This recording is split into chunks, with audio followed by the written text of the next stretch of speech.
Est-ce qu'on peut l'écouter? Ouais, c'est raison qu'il veut taire Il veut taire le problème. J'ai l'impression maintenant que je pensais que quand je t'avais informé de la situation, tu étais avec moi. Quand on était tous en train de pleurer, notre enfant, je me rends compte que tu as envie de faire taire le problème. Jamais d'arrangement à la mienne. Je te dis, on veut justice pour Divina. À la mienne. Soit c'est justice pour ma Divina parce que j'étais son père et sa mère. Et je suis ne veut pas dire sagesse, c'est un monsieur. Écrit sur ça que dans l'acte mon enfant n'a pas de père. Je me suis occupée de cet enfant. Je t'ai supplié combien de fois que viens reconnaître l'enfant. Tu as refusé. Ta famille t'a dit de venir reconnaître l'enfant. Oh, je n'ai pas le temps. Oh, je suis un héros. Oh, je suis ceci. Moi, j'étais le père et la mère de cet enfant. Tu as envoyé l'argent combien de fois? Que l'enfant t'a même envoyé les voices jusqu'à appeler. L'enfant était malade jusqu'à être appelé. Te dis, papa, je suis malade. Quand tu fais, tu as rapproché. Jamais d'arrangement à la mienne. Soit c'est justice pour ma Divina parce que j'étais son père et sa mère. Et j'ai les témoins partout. J'étais son père et sa mère et j'étais ton père et ta mère. Comme tu n'arrives pas à le reconnaître maintenant, tu m'insultes maintenant là. Ou mon enfant revient vivante. Ou c'est justice pour ma Divina. Il n'y a pas de négociation. Il n'y a pas de négociation. Tu cherches toujours à m'intimider. On ne m'intimide pas. Parce que le papa on ne m'intimide pas. On ne m'intimide pas.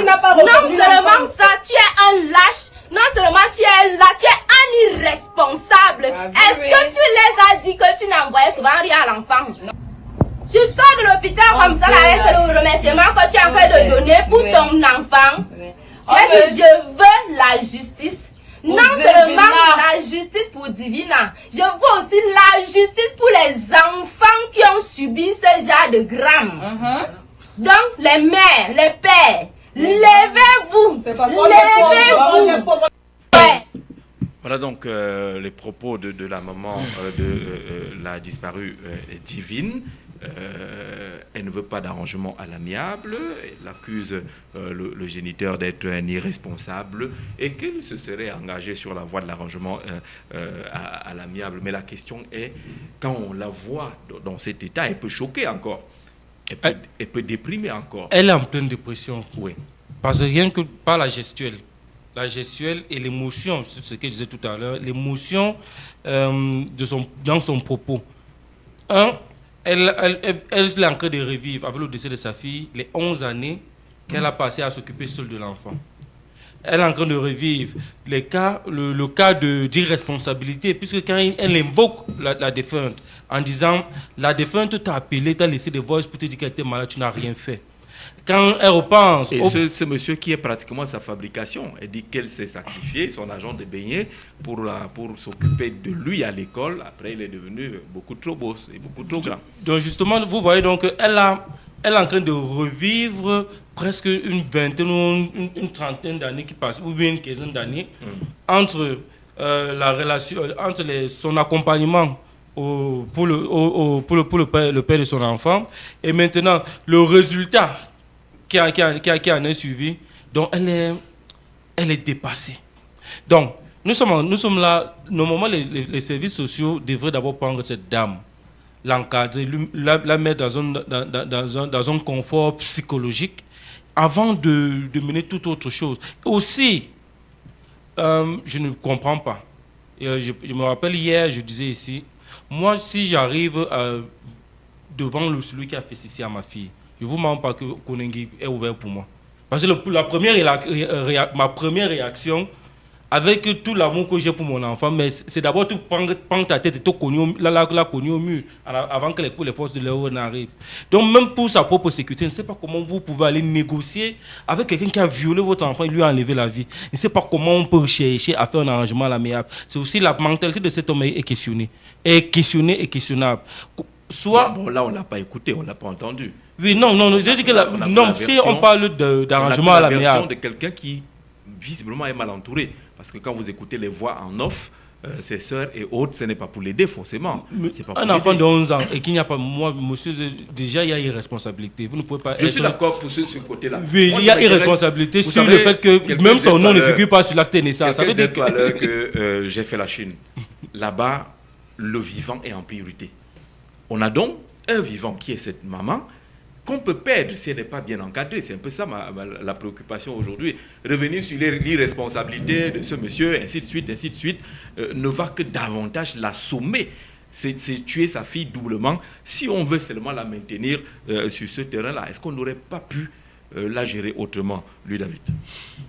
Jean-Jacques Zé, nous venons de voir là une vidéo pathétique. Elle met en relief le défaut d'éducation qui semble avoir fait son lit dans la société camerounaise. Nous avons une jeune dame vivement éprouvée qui est entre les mains d'une ribambelle de femmes qui l'incitent à la dérive. Et je suis en train de me poser la question de savoir si nous avons eu tous le loisir de grandir dans les mêmes conditions, si nous avons eu tous eu le privilège d'être éduqués, encadrés, orientés par des familles africaines au sens propre du terme. Lorsque le malheur frappe à une porte, le principal concerné est extirpé des lumières publiques, est quasiment embastillé dans une pièce pour lui permettre de mieux digérer cette douleur ardente, d'apaiser son courroux, sa détresse et d'envisager sereinement l'avenir.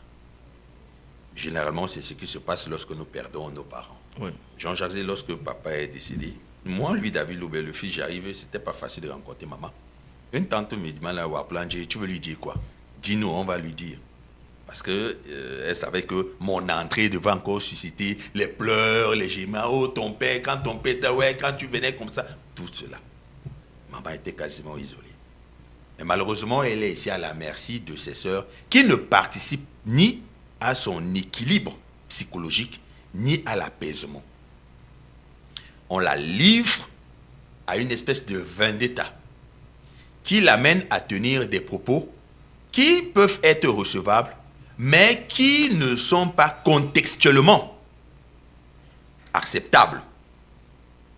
Ce n'est pas ce qu'elle doit dire pour l'instant. Donc, commençons d'abord par analyser le contexte et à rappeler à ses sœurs qui nous écoutent assurément qu'elles ne jouent pas le bon rôle. Le rôle de la protection, le rôle de l'effacement, le rôle de la discrétion. Tous les projecteurs du monde seront braqués vers vous. Et il est de votre devoir de savoir tenir vos langues, de savoir vous tenir publiquement, de choisir les formules adéquates pour exprimer vos pensées. Visiblement, elle est encore en état de choc et elle est de santé fébrile, puisque je vois là un indicateur sur son bras, ce cathéter. Ça veut donc dire que son taux, disons que sa tension, n'est certainement pas au plus haut. Son taux de glycémie, le palu qui aurait été détecté, bref, elle n'est pas en point. D'accord, on prend d'abord un marcheur au téléphone. Monsieur Moupitan, bonjour. Bonjour Jean-Jacques. D'accord. Vous avez suivi comme nous cette vidéo, vous l'avez certainement regardée aussi. Est-ce que ce n'est pas risqué d'exposer cette jeune dame maintenant et de cette façon-là? Jean-Jacques, cette vidéo révèle tout simplement la cruauté de nos dirigeants. D'une part, la cruauté et l'incompétence. Oui. Je disais hier, nous avoisinons 2 semaines que l'événement s'est produit. À part la dernière action du procureur qui a dessaisi le commissariat du 20e de l'affaire pour l'envoyer à la première région de gendarmerie, Quoi d'autre a été entrepris? Il y a le communiqué du MINPROF hier. C'est le communiqué, on veut le communiquer, Jean-Jacques. C'est le papier là qui va prendre soin de la dame. Jean-Jacques, nous avons une urgence. Au lieu de s'asseoir et écrire votre communiqué, il vaut mieux vous rapprocher de la personne d'abord, lui apporter votre soutien, prendre des mesures immédiates avant de venir dire qu'on a dit qu'on va faire ceci, on prend acte de cela ou quoi que ce soit, Jean-Jacques. C'est le communiqué qui empêche que ce genre de situation se produise comme celle dont on parle là maintenant. Non, Jean-Jacques. Que Madame le Cette dame est au bord sorte de son bureau ici à Yaoundé, ça se passe à Yaoundé. Et c'est à Yaoundé. Bureau, ça ne lui prend pas 1 heure pour se rendre à Kouaban. Ouais. Jean-Jacques, elle est juste à proximité du lieu du crime. Un lieu du crime d'abord qui n'a pas été balisé. Ouais. Tout le monde y a accès. Elle-même, vous imaginez le traumatisme en sortant peut-être de la maison, voir le lieu où sa fille a été lâchement arrachée à la vie. Qu'est-ce qu'elle peut ressentir? Imaginez dans le même immeuble, peut-être la famille du monsieur y est toujours. Quelles sont les intentions qui peuvent passer par la tête? Peut-être aller même incendier cet immeuble-là, faire un crime. Et les enfants du monsieur qui sont pratiquement du même âge que celle qui est décédée, puisqu'il y a son camarade justement là-bas. Parce qu'actuellement, tout peut lui passer par la tête. Oui. Tout genre d'idées lui passe dans la tête. Oui. Et il faut un encadrement. Si la famille ne peut pas lui offrir cet encadrement-là, mais l'État qui est souverain est là pour ça. Qu'il mette à la disposition de cette dame les psychologues. Qu'elle quitte même d'abord du cadre de l'environnement, de cet environnement-là. Nous sommes à 2 semaines déjà, Jean-Jacques, mais on se retrouve en train de parler des choses, des mesures qui auraient dû être prises au lendemain de la situation. Mais moi je résume ça à de la cruauté et mélangé à l'incompétence. Parce que vous ne pouvez pas me dire qu'un être humain normal peut accepter que son prochain vive ce genre de situation. Elle a accès à tout le monde. Il suffit qu'un influenceur se lève de chez lui, il part lui aussi chercher la visibilité. Finalement, les gens cherchent même la visibilité sur les morts. Ah oui. Mais on est arrivé, on est où là? Si nous ne pouvons pas le faire, mais l'État qui est garant de notre sécurité, lui, il fait quoi? Vivement qu'on prenne des mesures vraiment pour pouvoir l'éloigner de cet environnement et qu'elle essaie un peu d'être encadrée. Parce que le traumatisme qu'elle vit aujourd'hui, ça peut l'amener à faire tout et de n'importe quoi. D'accord. Merci, monsieur Moubitan. Tout lui rappelle sa fille dans cet environnement-là. Tu es le matin, peut-être que c'est elle qui faisait le petit-déj ou bien qui vous donnait de l'eau le matin, parce qu'à 11 ans, une petite fille de cet âge a fait déjà les petits travaux domestiques le matin. Des fois, même c'est elle qui vous réveille parce qu'elle est déjà en train de faire quelque chose. Alors, elle est dans cet environnement-là, d'où le danger signalé justement par M. Moubitan tout à l'heure, en indiquant que maître Paul-Roger Eyouk s'est engagé à se constituer avocat pour cette famille. Il appelle d'ailleurs d'autres avocats à pouvoir monter un véritable collectif pour déjà rassurer cette dame et ses sœurs qu'il ne faut pas écouter les choses comme arrangement à l'amiable. On n'est plus sur ça.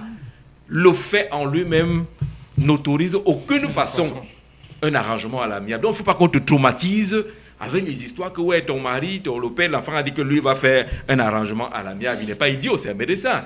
Il sait que ce n'est pas possible. Tout ça. Donc il ne faut pas qu'on construise autant de choses dans la tête de cet enfant qui est absolument exposé aujourd'hui. Oui, Jean-Jacques, bien évidemment, après la famille qui a un important rôle d'encadrement, vient également les pouvoirs publics qui doivent veiller à sa sécurité psychologique, morale et même physique. Et même physique, oui.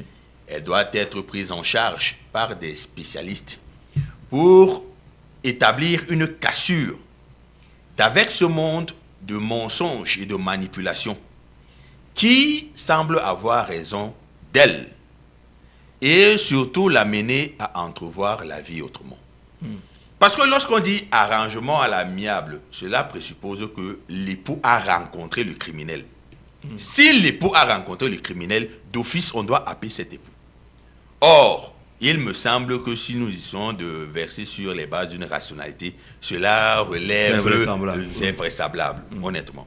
Alors, vous voyez donc qu'il y a un ensemble de mensonges, de contre-vérités qu'on a fini par inoculer dans la conscience de la dame, de sa famille, qui ne sont pas de nature à maintenir la sérénité autour de cette famille. Moi, je vais ici, là, mettre en relief un aspect que nous vivons tous. Moi, je suis un homme. Et fort opportunément, ce studio est essentiellement constitué d'hommes. Vous, les hommes-là, les briseurs de cœur, Jean-Jacques Béat, Hector Abia, Stéphane, Alex, nous avons vu une femme qui a rencontré l'amour de sa vie dans sa tendre jeunesse. Elle a consacré son énergie, sa force à l'épanouissement de ce couple. Elle faisait de petits métiers, prenait de son argent, lui donnait pour qu'il devienne la locomotive de cette petite famille afin de capter une part de soleil dans l'avenir. Fort heureusement, il a eu un avenir reluisant, mais dans une ingratitude pathologique, il a tourné le dos à cette femme.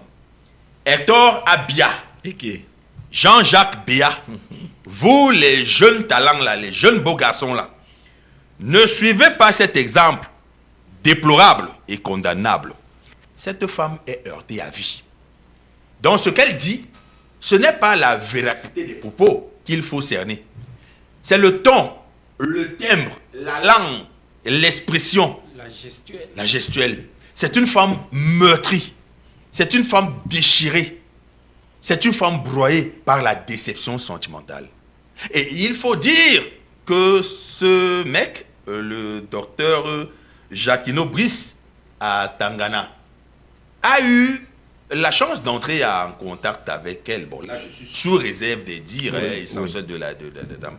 Je ne vais pas être péremptoire, mais on analyse à brûle pour point ce qui a été dit.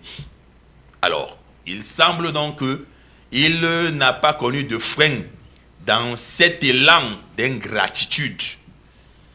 Il ne s'occupait ni de sa jolie petite fille, ni de la maman qui a été la matrice de cet enfant, qui lui permet aujourd'hui d'être considéré dans la communauté des hommes comme un père, comme un papa. Parce que c'est elle qui a porté cet enfant durant 9 mois. Minimalement par respect, par gratitude, il faut tout au moins un regard attentif lorsque cette dernière vous interpelle ou l'interpelle. Ce n'est pas le cas. Il est désormais sur ses grands chevaux. Il est un docteur courtisé, sollicité par des midinettes. Et il se considère aujourd'hui comme le mec le plus en vue de la cité capitale. Ce que je vais dire, c'est que dans des histoires de couple, on ne saurait trancher. Les problèmes sont multiples et peuvent déboucher soit sur des déchirements souples, soit sur des déchirements fracassants. Mais dans l'un ou l'autre cas, sachons préserver l'essentiel, c'est-à-dire nos relations humaines. Lorsque nous en avons la possibilité, occupons-nous de nos enfants. D'accord. Lorsqu'on regarde l'acte de naissance du bébé, il n'y a justement pas la mention du père. Il n'y a pas de père. Alors, pour un médecin, pour un monsieur de la santé, même quand on n'est pas médecin, un nom déterminé quand même. Ne soyez pas Jacquino Brice à Tangana, mon cher frère. Ton nom n'est pas inscrit sur l'acte de naissance de ta petite fille. Est-ce que c'est normal? Tu consultes nos épouses. Et sa fille, et la mère allait jusqu'à lui donner le nom d'Atangana. Par amour. Par amour. Elle a considéré que ton papa reste ton papa. Ne te mêle pas de nos histoires. Mais Jacquino, dans un zèle volcanique, décide de s'en foutre complètement de l'éducation de cet enfant. Il est dans un centre hospitalier. Vous savez ce que c'est qu'un hôpital? Mais Jean-Jacques, est-ce que vous connaissez même ce que c'est qu'on appelle hôpital? D'abord, c'est la probité morale. C'est le dévouement. C'est la dévotion. C'est la tendresse. Lorsque vous êtes déjà... Confiance. C'est la confiance. Ouais. C'est la confiance.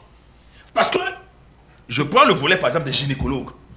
Une femme qui vient ouvrir ou étaler sa nudité pour faire un test, quand il n'y a pas un maximum de confiance, elle ne peut pas se jeter à cet exercice, pourtant important pour sa santé.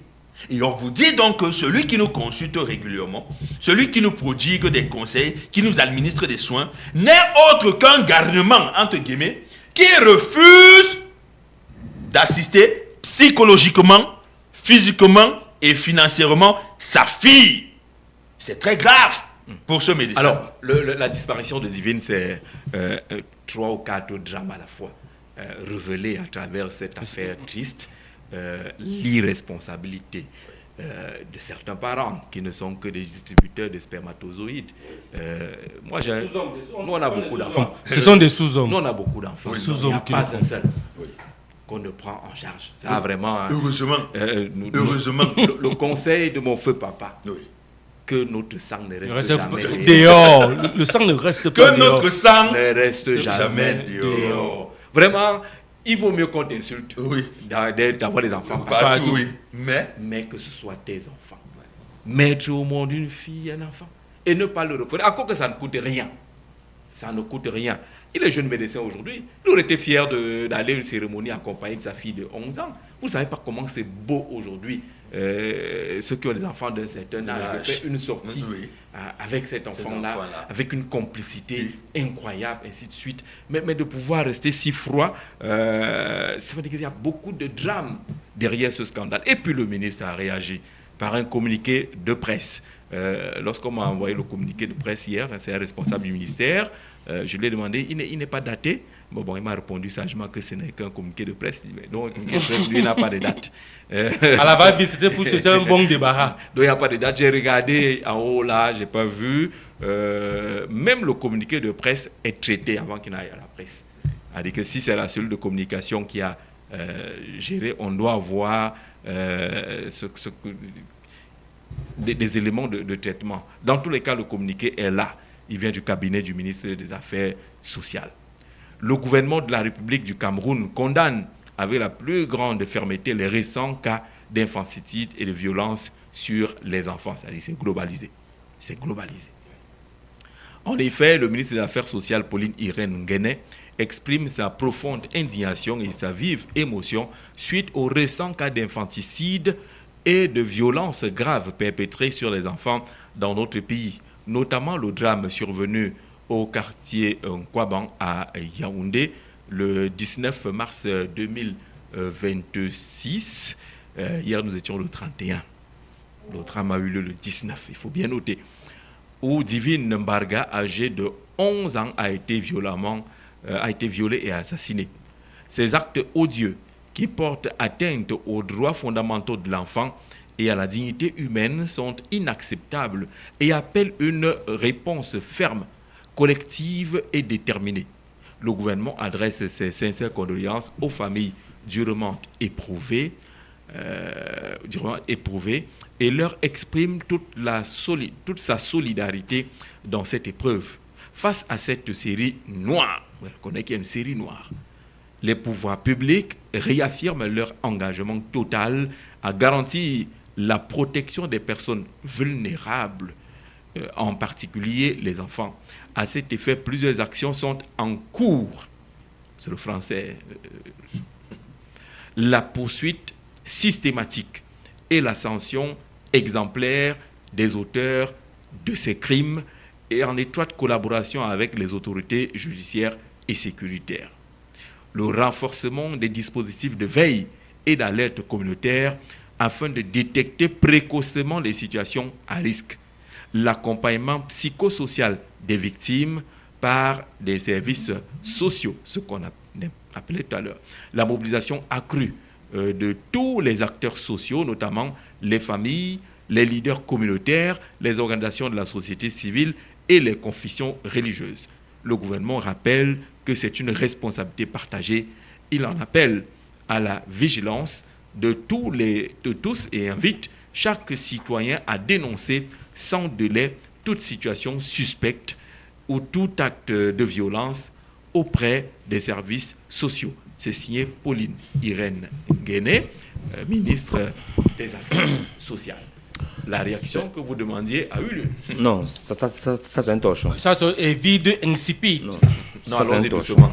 Allons-y. Non, je voudrais qu'on commence d'abord à Allons-y expliquer. doucement. Vous avez été très doux parce que peut-être c'est votre ami qui vous a envoyé le communiqué directement pour dire que voilà, moi le ministre a réagi, vous ne voulez pas le heurter. Un communiqué de presse qui sort du ministère des Affaires sociales, le cabinet du ministre. C'est le cabinet du ministre qui fait le communiqué. Et madame le ministre signe un document qui n'est pas un archivé. Non, t'es pas au chrono. Non, Pas d'empilation. le chrono, laisse. Non, c'est un communiqué de presse. Le communiqué de presse n'a pas besoin d'empilation. Mais je dis qu'il n'est pas archivé. Ça veut dire que ça ne sert à rien. Parce que quand on va demander à l'archiviste de retrouver le communiqué, il ne va pas le retrouver. Il n'y en a pas. Il n'y en a pas. Il n'y en a pas, Jean-Jacques. C'est le B à bas de l'administration. Et d'ailleurs, elle n'a pas signé. C'est un cachet. C'est en fait, c'est une signature numérique. Ce document n'est pas signé à la main. Parce que le bic qui est dessus est décoloré. Un bic vert qu'on signe avec est foncé. C'est un bic vert. Oui. C'est décoloré. Le cachet lui-même est décoloré. Donc j'ai dit, on a fait la va-vite. Le directeur de cabinet a pondu un communiqué. Et comme ça allait trop vite, et aussi, j'aimerais que prochainement, dans les dispositions de la loi qui va arriver là, modification du vice-président, tout ça, qu'on donne aussi la possibilité au Premier ministre de nommer le directeur de cabinet de ces ministres-là. Parce que vraiment, ça commence à être bizarre. Parce que Jean-Jacques, vraiment, si tu aimes une personne, donc faut-tu apprécier ton patron, tu ne peux pas faire ce genre de communiqué. Même si elle t'en donne l'ordre, tu vas quand même habiller le communiqué. Tu vas habiller le communiqué pour rendre ça un peu administratif dans la forme. Maintenant, madame le ministre pond un communiqué. Oui, elle a eu à faire une sortie. Mais sa sortie devait être accompagnée directement d'une réaction spontanée, immédiate. Parce qu'il y a un cas d'urgence. Et aujourd'hui, elle réagit parce que plusieurs cas d'infanticide et de féminicide et tout ce qui va avec, elle n'a jamais réagi. Et en termes de timing, c'est depuis le 19 que ce drame a eu lieu. Le communiqué de presse est rendu public le 30. 11 jours après. Le 30. Le 30. Et ça montre donc que des gens sont des passagers clandestins dans leur ministère. C'est-à-dire que quelqu'un au ministère, il est passager clandestin parce qu'il ne sait pas ce qu'il fait là-bas. Il ne sait pas ce qu'il fait, malgré les 12 ans ou les 14 ans, il ne sait pas combien elle a fait là-bas. Elle ne sait pas ce qu'elle fait là-bas. Mais si elle savait ce qu'elle faisait dans ce ministère, ce qu'on a vu madame le ministre sur le terrain, pas où il y a eu d'âme, mais au moins dans la famille éprouvée, en prenant des mesures immédiates, un accompagnement psychologique immédiat et mettre un cadre de sécurité autour de la dame et se rendre même auprès des services de procureur et tout ça. Parce que même dans les tribunaux, même là-bas, on doit communiquer. Oui. On doit communiquer. Aujourd'hui, les Camerounais veulent savoir si on a interpellé les gens. D'abord, qui est-ce qu'on a interpellé? À quel niveau se trouve cette affaire? Quand on le regarde chez les autres, parce que tous les habitants de cet immeuble-là doivent être interpellés. Ils doivent être déjà au moins. Oui. Mis en garde à vue. Tous. Enfants, bébés, c'est pas tous. Même les bébés. Oui. Parce que tous, comment quelqu'un est... Enfin, comment un Camerounais censé peut dire que j'ai écouté les cris. Qu'il y a eu des assauts sur cet enfant. 4 heures de temps. J'étais couché chez moi, tranquillement. Comment? Ça veut dire qu'ils sont complices du meurtre de cette femme. Non-assistance à personne en danger. Ils ne sont pas non-assistants, ils sont complices. Peut-être les degrés, c'est les procureurs qui aiment souvent donner les degrés de complicité. Mais ils sont complices de ce meurtre. Et à ce niveau, cette immeuble devait être scellée. Et madame le ministre devait prendre les mesures comme on a dit. Maintenant, madame le ministre, Pauline Irène Guéné, je vous aime bien. Parce que vous êtes une maman et que je vous apprécie énormément. Vous êtes d'abord une belle femme. Donc, à ce niveau déjà... Tu es obligé de dire ça. Non, c'est une belle femme. C'est une très belle femme. Une très belle femme. Ça, à ce niveau... D'accord. Non. D'accord. Elle est de Macaque. Elle est de Macaque. C'est la cousine de Catherine Bakambok. De la même famille. Mais, maman Pauline, Mapo. Tu veux parler ambassade aussi? Pas ambassade. D'accord. Mapo, fais ton travail. Tu as le budget pour, tu as les moyens pour. Parce que ce qu'on ne dit pas au Cameroun, c'est que les affaires sociales se retrouvent dans pratiquement des domaines où la santé, la justice, en fait, dans les institutions ici de la santé, justice, même gendarme, même force de maintien. À la police, dans tous les commissariats, il y a un service social. Je dis, ils sont partout. Donc, dans les noms, ça devait être le ministère au Cameroun qui bouge le plus. Qu'on ressent sa présence. Si tes fonctionnaires ne veulent pas travailler, mais fais comme il y a un monsieur de la Léquelle qui aime souvent faire ça. Tu nommes aujourd'hui, 2 semaines après, tu enlèves, tu balances, tu mets sur celui qui peut travailler. Parce que aujourd'hui, on aime souvent dire en haut. Mais où se trouve le délégué régional, départemental et même d'arrondissement des services sociaux? Ils sont où? Non, ils sont où? Parce que parfois, on aime tirer sur le ministre. Mais ceux qu'on a nommés là, ils sont où? Ils sont en train de faire des business. Ils attendent de gérer les programmes, les financements qu'on envoie au niveau des communes. Parfois même, le petit bureau qu'on les octroie à la maison, la femme là, est souvent fermée. C'est même jamais ouvert. Si tu veux les voir, tu pars pour bien les voir. Ils sont à l'hôpital central général, oui. Là, quand même, ils ont un bureau ouvert avec les papiers. Ils vous en restent juste, mais après, rien ne suit. Il faut les voir au niveau des orphelinats. D'accord. Parce que c'est aux orphelinats que les gens des affaires sociales là les réactions. On a dit tout à l'heure qu'il faut communiquer, que les procureurs, qu'on nous dise où se trouve cette affaire, où est-ce qu'on en est, quels sont les gens qui ont été interpellés. La suite, c'est quoi? Ça permet également de rassurer les uns les autres, de lever les suspicions qu'on peut nourrir contre notre système judiciaire, qui fait peut-être un bon travail, mais on n'est pas toujours informé du travail qui est fait. Des cas comme celui-là qui tiennent en haleine tout un pays. C'est qu'on a tendu le micro. L'Afrique général déjà. L'Afrique nous regarde. Monsieur, dans ce communiqué, moi, le deuxième point, renforcement des dispositifs de veille et d'alerte communautaire. Nous sommes tous dans des quartiers.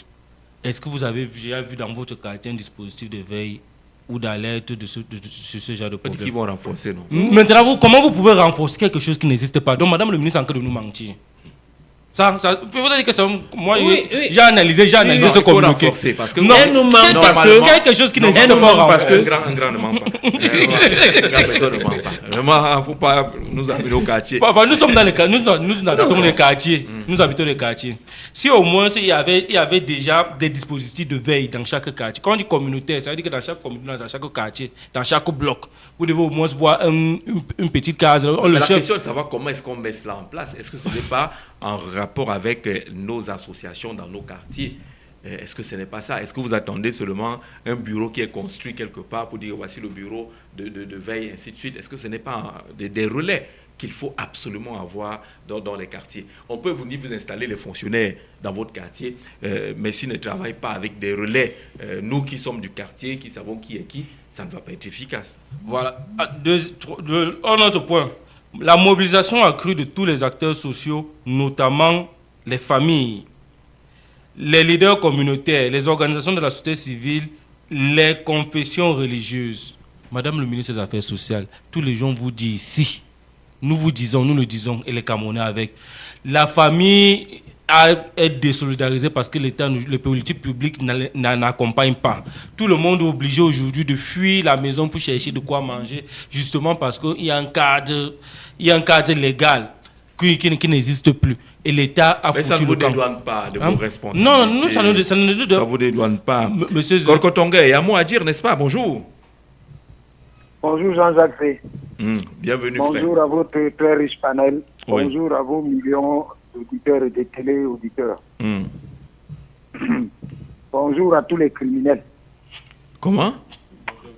Je dis bonjour à tous les criminels, entre guillemets. Voilà. Ils comprendront mon bonjour. Ils en comprendront du moins le sens. Oui. Jean-Jacques Fay, qu'est-ce qui empêche aux ministres, les deux ministres femmes là, professeur Abenaï, Madame Pauline Irène Guéné, de poser des actes forts, d'engager même les marches? Oui. Avec une marche, vous allez voir, vous êtes communicateur, la portée de cette marche. Elle marche en noir, ce sont nos mères. Quand les femmes marchent en noir, en plein midi, tout un pays tremble. Est-ce que Mme Pauline ignore ça? Est-ce que Mme Catherine Abena ignore ça? On a même vu dans le sud-ouest que certaines femmes sont allées presque à se dénuder pour demander... Tout à fait. Et là, ça devient très grave. Oui, oui. Les femmes doivent exprimer la colère. Ce sont nos mères. Moi, je ne pense pas que si Mme Pauline Ngene et Mme Catherine Abena organisent une marche pour communiquer, pour dire que trop, c'est trop, le ministre Atanga va s'y opposer. Non. Voilà au moins une marche dont on n'a pas besoin de, comment on appelle ça, de déclaration. Voilà. Maintenant, de deux. Vous savez que lorsqu'on a sodomisé quelqu'un, on soutient son énergie. Je voudrais établir un lien. Parce que lorsqu'on me dit que le papa de cet enfant serait en train de, je conditionne encore l'information, oui, serait de connivence avec celui-là même, je ne peux même pas, avec le bourreau de l'enfant. Ça veut dire que quelque part, il y a complicité. Je vous dis que quand on sodomise quelqu'un, c'est pour soutirer son énergie. absolument. C'est pas un acte... C'est pour vider son énergie autant. Puisque maintenant, au Cameroun, il est question de réussir dans la vie. Il n'est pas question de réussir sa vie. Et pour réussir dans la vie, on utilise tous les moyens. Suivez mon regard. Ça veut donc dire que certainement, ce crime aurait été commandité. Vous ne pouvez pas sodomiser une enfant. Vous la violez. Vous jetez par terre son slip. Et vous finissez par lui tordre au cou. C'est un poulet. Et maintenant, on parle de l'arrangement à l'amiable. Ça, c'est ce qu'on ne devrait même pas entendre. Vivement que la main de la justice soit plus lourde que tout. On n'a même pas de temps à perdre. On n'a pas de temps à perdre. Là, c'est des mesures qu'on doit mettre là publiquement à la poste centrale. Et régler leur compte. Pour qu'ils servent d'exemple. La criminalité ne peut pas atteindre ce genre de paroxysme. Parce qu'on a tourné le dos à Dieu. Où sont les pasteurs? Où sont les derviches? Où sont les prêtres? Où sont les traditionnalistes? Le pays est en lambeau. Bonne émission. Merci pour ce cri, Korko-Tonguer. Le pays est en lambeau. Où sont-ils? Que devons-nous faire? Qui doit pouvoir faire quoi? On va sortir de cette thématique. On a fini avec le communiqué. Il vous a rassuré au moins? Non. Quand on essaye, nous avons des dirigeants qui sont en réaction, nous sommes dans ce genre de problème. Parce qu'une république, ces dirigeants ne peuvent pas être toujours dans la réaction, jamais dans la prévention. Maintenant, nous avons la faiblesse de le dire. Le Cameroun a besoin d'hommes forts à la tête de certaines institutions. Au moins, c'est pour faire en sorte que le climat social soit au moins un peu apaisé. Vous ne pouvez pas être dans une république où toute l'air est lourd. Quand vous sortez là, les gens sont nerveux. Tout le monde est nerveux, tout le monde est crispé, mais vous arrivez quand même à voir des gens qui vous narguent. Oh, les enfants, il faut travailler. En train de dépenser les 10 millions, 60 millions pour Niger tout. Tu ne sais pas combien il a fait pour travailler. Les autres sont là, ils n'arrivent pas à manger. Mais on souffrait. Nous, les pauvres, on souffrait. Quand tu te connectes, tu vois comment les gens achètent les voitures. Il veut 1 million. Il y en a qui font les cadeaux de voitures, mon frère. Un type qui fait un cadeau d'une voiture de 80 millions. Et lui, il travaille quoi? Il fait comment pour faire un cadeau? Vous arrivez, vous êtes là, vous avez gagné un petit marché. Vous avez gagné un petit marché pour que l'État vous paye. Vous faites 8 ans. On a abandonné. 8 ans. On a créé nous tous des petites entreprises. On a abandonné. Pour que l'État vous paye, vous faites 8 ans. C'est le suivi. Mais on vous dit que la personne qui doit vous payer, lui, il vit dans un lieu, c'est pas possible. La banque vous suit, vous avez fait un crédit à la banque vous suit. La tontine. Votre femme à la maison commence, vous traitez par tous les noms d'oiseaux, pourtant vous sortez tous les matins, vous menez une activité pour servir votre pays. Mais donc on n'arrive plus à respirer, on suffoque. Et quand vous arrivez encore à voir ces drames, on vous parle, c'est comme ça qu'on vous parle, crime rituel.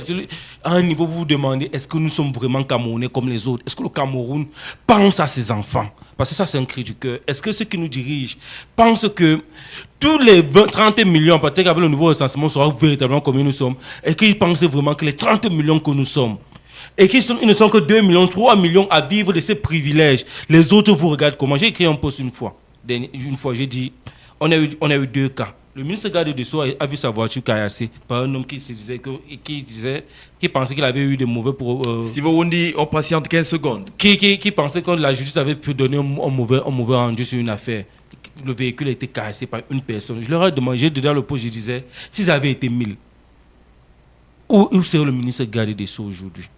Madame, tous ces ministres qui passent, avec l'affaire du riz d'Oka et autres, avec ce qu'on a eu pendant la CAN, et si...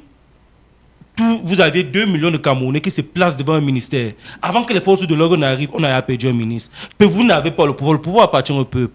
Et quand vous passez le temps à crisper, à faire en sorte que les Camerounais... Il y a beaucoup de frustration. Le président Pouli a même évoqué cela. Steve Wundi, bonjour. Bonjour Jean-Jacques Zé, bonjour à tout le plateau. Bon retour dans la famille des marcheurs. Merci. J'ai cru que tu étais en chantier au village. Tu nous as laissé en ville. Non, je suis là, c'est que parfois on est un peu trop occupé et puis ça fait que on ne déroge pas à certaines obligations. Ce qui est normal. Alors, cette affaire. Voilà. Bon, je voulais souscrire entièrement à la thèse que le Korkotonga vient de développer tout à l'heure là, en ajoutant que notre société, en fait, les actes qui y sont posés ne sont rien d'autre que le reflet de la gouvernance actuelle. Parce que, voyez-vous, nous sommes dans une société où on ne sait pas comment on fait pour avoir une ascension sociale. On ne connaît pas quel est le profil pour devenir une affaire du genre la franc-maçonnerie, la rose-croix, les sectes et toute autre loge. Je crois que mon défunt grand frère Atebe avait suffisamment épilogué là-dessus en parlant du magico-anal. Nous sommes en plein là-dedans. Mais je voudrais dire au Korkotonga que la justice ne peut pas se saisir de ce genre d'affaires parce que la plupart des magistrats, des autorités judiciaires et toute l'élite de notre société ne fonctionnent que par ça. C'est la franc-maçonnerie qui gouverne le pays. Il manque peu. On va imposer même aux call-boxeurs, pour être au call-boxeur, n'est-ce pas, d'adhérer à ces choses-là. Donc, il ne faut pas qu'on se leurre. Tel que le Korkotonga a développé là. C'est-à-dire que l'enfant, la petite fille a été sodomisée. Ce n'est pas un acte anodin, comme tu l'as souligné. C'est bien pensé, c'est bien huilé. Et les gars connaissent la finalité de cette affaire-là. Donc, véritablement, je ne sais pas. Pour nous autres, on avait cru qu'on pouvait militer pour une société théocratique, c'est-à-dire où Dieu a de la primeur, où tout acte ne peut être en référence que par la volonté de Dieu. Mais malheureusement, les assoiffés de pouvoir, ceux qui nous gouvernent, ont compris que c'est le diable qu'il faut désormais louer, c'est le diable qu'il faut servir. Et en conséquence, on a ce genre d'acte-là. Donc, nous sommes très loin de sortir de l'auberge parce que nous avons en face de nous des pouvoiristes, des assoiffés de pouvoir, comme je le disais tout à l'heure. Et malheureusement, notre société ne fera que aller en décrépitude. Donc, voilà ma modeste contribution. Merci beaucoup, Steve Wundi, d'être passé par ici. Est-ce qu'on aura le temps pour évoquer la thématique sur la modification du code électoral? Olivier Ngazid, bonjour spécial au GOAT. Louis-David Lobert. Ah bon, merci. Merci bien. Merci. La chèvre. C'est un plan. D'accord. Le bouc. Gaffe André, bonjour aux marcheurs, messieurs, et nous n'avons pas les notions simples de notre africanité. C'est la solidarité qui nous fait défaut. Nos dirigeants ont une autre idée du service public. L'amour ne doit pas faire souffrir. Si tel est le cas, c'est une maladie. Les plaies de l'amour ont des soins qui ne relèvent pas de nos prescriptions, nos conseils. Brave dame, pleure et pleure au bout. On verra. Merci André pour cette contribution. On sera obligé de rester sur cette thématique-là pour analyser justement le communiqué. Lui, David n'a pas encore participé à l'analyse, au décryptage du communiqué. Ne faites pas comme Charles Ndogo à une époque. Le président avait 40,12 points. Il nous a embarqué dans une histoire. D'accord, sur ce communiqué. Moi, à la différence de Jean-Jacques Biya et Hector Abia, je viendrai à la rescousse de Madame le ministre, puisque à y voir de près, elle n'y est pour rien. On est allé dire à Madame le ministre qu'il y a une radio capille de la capitale qui l'a brocadée durant des heures et qu'il semble que cette radio soit écoutée au plus haut sommet de l'État. Il faudrait donc qu'elle fasse quelque chose.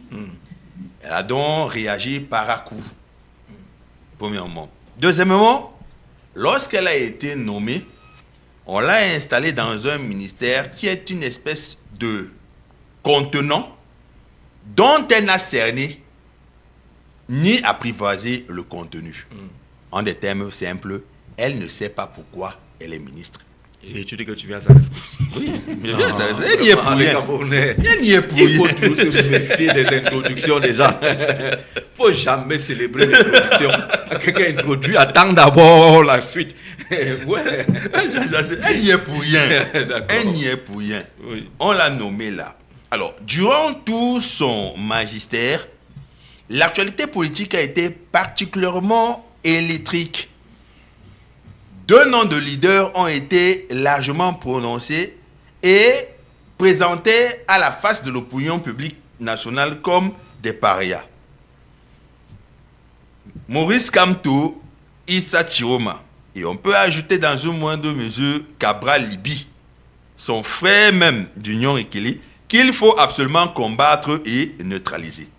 Elle s'est donc convaincue que l'approche politicienne était le ressort sur lequel elle pouvait s'adosser pour se maintenir à cette fonction. Qu'est-ce qu'elle entend par affaires sociales? On n'en sait rien. Mais toujours dans ce sillage, Béa a souligné avec pertinence une notion, celle des services déconcentrés, notamment la délégation régionale des affaires sociales. Alors, qui en est responsable? Quelles sont les initiatives dans l'urgence qui ont été entreprises pour marquer la présence de ce département ministériel sur le champ de l'action? Pour au moins signifier sa désapprobation et son mécontentement face à cet acte ignoble perpétré sur notre enfant. Rien. Ils sont donc là, tels des charançons, cachés, se servent goulûment des privilèges de la République et savent qu'ils ne vont aucunement être mis sous les projecteurs, je voulais dire, lorsqu'il va falloir questionner le bilan de ce département ministériel. Ils savent que tout le monde va regarder Madame le ministre. C'est comme ça. Et je vais là chercher rapidement le nom du délégué régional des affaires sociales pour la région du centre, pour qu'on fasse de lui une star. Puisque Jean-Jacques, le geste le plus élémentaire aurait été un déplacement pour s'enquérir de la situation. Et tout ça. Maintenant, elle a pris sur elle de faire un communiqué, je fais référence à Madame le ministre. Un communiqué qui engage le gouvernement, c'est une question, parce qu'il y a tout un porte-parole du gouvernement, même s'il soit encore entre guillemets. Il y a d'autres pans de la société qui doivent s'exprimer sur cette actualité. Mais elle, pour le moment, elle a pris au moins le courage de le faire. Où est ce délinquant Où est ce criminel?